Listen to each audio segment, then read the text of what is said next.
తెలంగాణ ముఖ్యమంత్రి రేవంత్ రెడ్డికి హుజూర్ నగర్ ఉప ఎన్నికల కేసుల్లో రాష్ట్ర అత్యున్నత న్యాయస్థానం నుంచి ఊరట లభించింది. 2019లో జరిగిన ప్రచారంలో నిబంధనల ఉల్లంఘనల పేరుతో నమోదైన 5 కేసుల్ని హైకోర్టు కొట్టేయడం ద్వారా సుదీర్ఘకాలంగా సాగుతున్న ఈ వివాదానికి చట్టపరమైన ముగింపు లభించింది. ప్రజాప్రతినిధులు ఎన్నికల సమయంలో ఎదుర్కొనే సాంకేతికపరమైన కేసుల విషయంలో ఈ తీర్పు ప్రాధాన్యత సంతరించుకుంది. అయితే ఈ 5 కేసులు కొట్టివేసినప్పటికీ రేవంత్ రెడ్డిపై ఉన్న మిగతా కేసుల విచారణ ఇంకా కొనసాగుతూనే ఉంది. వివిధ నిరసనలు, ధర్నాలు, రాజకీయ పోరాటాలు, వ్యక్తిగత ఆరోపణల నేపథ్యంలో ఆయనపై రాష్ట్ర వ్యాప్తంగా వివిధ పోలీస్ స్టేషన్స్లో గతంలో అనేక కేసులు నమోదయ్యాయి. ఒక నివేదిక ప్రకారం ప్రజాప్రతినిధులపై ఉన్న కేసుల జాబితాలో రేవంత్ రెడ్డి పేరు కూడా ఉంది. ఇందులో మెజార్టీ కేసులు రాజకీయ నిరసనలు, లాక్డౌన్ నిబంధనల ఉల్లంఘనలు, శాంతి భద్రతలకి సంబంధించిన సాధారణ రాజకీయ స్వభావం కలిగినవే కావడం గమనార్హం. ఈ కేసులన్నింటిలోకి అత్యంత కీలకమైంది, సుదీర్ఘకాలంగా నడుస్తున్నది ఓటుకు నోటు కేసు. 2015లో తెలంగాణ ఎమ్మెల్సీ ఎన్నికల సందర్భంగా నామినేటెడ్ ఎమ్మెల్యే స్టీఫెన్సన్ కు లంచమిస్తూ రేవంత్ రెడ్డి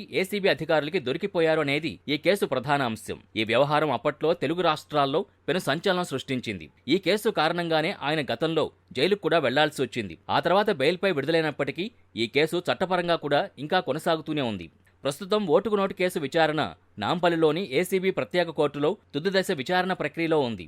ఈ కేసులో ఛార్జ్షీట్ దాఖలై సాక్షుల విచారణ సైతం చాలా వరకు పూర్తయింది. సుప్రీంకోర్టు ఆదేశాల ప్రకారం ప్రజాప్రతినిధులపై ఉన్న కేసుల విచారణ వేగవంతం చేయాల్సి ఉండడంతో ఏసీబీ కోర్టు ఈ కేసుని నిరంతరం పర్యవేక్షిస్తూ విచారణను ముందుకు తీసుకెళ్తోంది. రేవంత్ రెడ్డి తరపు న్యాయవాదులు సాంకేతిక ఆధారాల విశ్వసనీయతను సవాల్ చేస్తూ కోర్టులో తమ వాదనల్ని వినిపిస్తున్నారు. మరోవైపు ఇదే ఓటుకు నోటు వ్యవహారానికి సంబంధించి కేంద్ర దర్యాప్తు సంస్థ అయిన ఎన్ఫోర్స్మెంట్ డైరెక్టరేట్ ఈడీ కూడా మనీ లాండరింగ్ యాక్ట్ కింద విడిగా కేసు నమోదు చేసి దర్యాప్తు చేస్తోంది. లంచం డబ్బు ఎక్కడి నుంచి వచ్చింది, దీని వెనుకున్న ఆర్థిక మూలాలు ఏంటనే కోణంలో ఈడీ తన విచారణను సాగిస్తోంది. ఏసీబీ, ఈడీ కేసులు సమాంతరంగా నడుస్తుండటంతో న్యాయస్థానంలో వాదనలు, ప్రతివాదనలు సుదీర్ఘంగా సాగుతున్నాయి. ముఖ్యమంత్రి హోదాలో ఉన్న రేవంత్ రెడ్డి ఈ కేసుల విచారణను చట్టపరంగానే ఎదుర్కొంటున్నారు. తాజాగా 5 కేసులు కొట్టివేయడం ఆయనకు కొంత ఊరటనిచ్చినప్పటికీ ఓటుకు నోటు కేసు, ఈడీ కేసుల తుది తీర్పులు ఎలా ఉండబోతున్నాయనేది తెలంగాణ రాజకీయాల్లో ఆసక్తికరంగా మారింది. న్యాయస్థానాల్లో జరుగుతున్న ఈ విచారణల ప్రక్రియ రాష్ట్ర రాజకీయ భవిష్యత్తుపై,